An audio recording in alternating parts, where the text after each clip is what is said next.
చిన్న స్టోరీ చెప్తాను, కొంచెం వినండి శ్రద్ధగా. ఒక అమ్మాయి రోజు జాబ్ చేస్తుంది. ఆమెకి 9,000 10,000 జీతం వస్తుంది. జాబ్ చేసుకుంటూ మళ్ళీ నైట్ పూట వ్యభిచారానికి వెళ్తుంది తను. అయితే తనను ఒక ఆమె గమనిస్తూ ఉంది. ప్రతిరోజు గమనిస్తూ ఉండి ఒకరోజు వచ్చి, ఎందుకు ఈ పని చేస్తున్నావు అని అడుగుతుంది ఆమెని.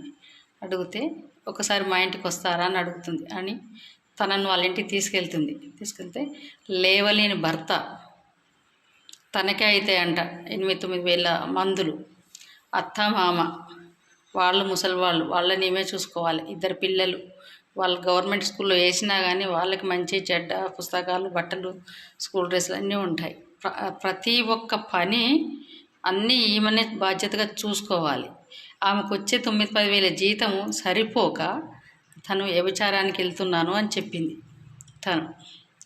ఇప్పుడు తను చెడ్డ పని చేస్తుంది. కానీ ఎందుకు చేస్తుంది అంటే, తన కుటుంబాన్ని పోషించుకోవడానికి, తన భర్తను బ్రతికించుకోవడానికి తను వ్యభిచారం చేస్తుంది.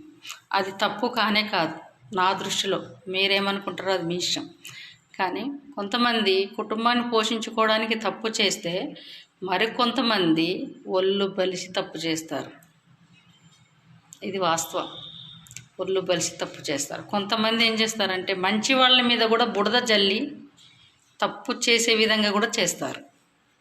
ఇది ఇప్పుడు నడుస్తుంది మన సమాజంలో.